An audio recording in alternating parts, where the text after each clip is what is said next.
will be an adventure. Death is not an adventure. Well, I know that Peter Pan would disagree with you.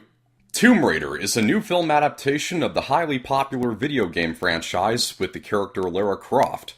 Alicia Vikander stars as that character, who in this movie is a city girl trying to make her way in life and waiting for any sign of her father, who went missing years earlier searching for evidence of some supernatural matters. Lara comes across some clues left behind by her father to his whereabouts, and they take her across seas to an island where a villainous expedition leader, played by Walton Goggins, is looking for the tomb of a mythical queen.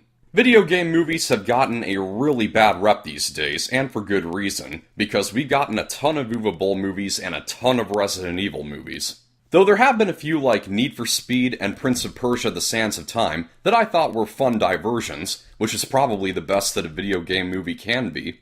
So that's all I hoped for going into Tomb Raider, just a perfectly enjoyable Indiana Jones-style adventure, and having seen it, I can tell you that that's exactly what you'll get. Much of this is due to the charming performance of Alicia Vikander. Is her character all that interesting? Not very. But does she give it 110%? Yes.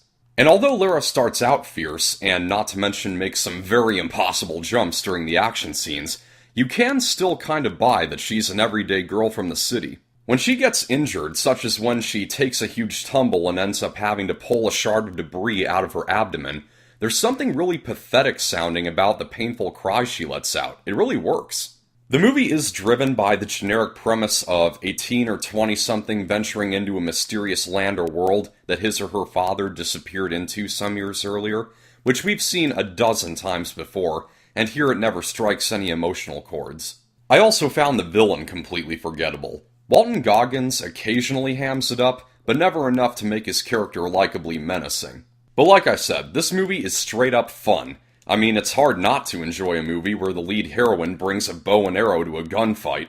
The sharp, swift camera work combined with flashy special effects make for some exhilarating action. One particularly intense sequence has Lara trying to escape from an old rusty plane dangling off the side of a waterfall. Though there are a couple of chase sequences near the beginning, a bicycle race, and a scene in Hong Kong where Lara chases down a random trio of thieves, that only seem to have the purpose of getting your adrenaline going early before the actual adventure begins. Which they certainly do, but they don't really further the story. In the end, I would place Tomb Raider on the same level as Need for Speed or Prince of Persia, in that it's a video game movie that, for the little sense that it makes, is never so stupid that you can't have fun with it. It's nothing groundbreaking, and it won't satisfy anyone looking for emotional depth, but it's a good enough time to make it feel like summer already, and if you're a fan of the games, I'm guessing you'll probably like it. Though don't quote me on that, because I'm not the biggest video game player. Tomb Raider manages to dig up a 59%. That's a wrap, thank you for watching, I hope you found this review helpful. Like if you liked, subscribe for more. This is Pop Culture, I'm Alex Pop.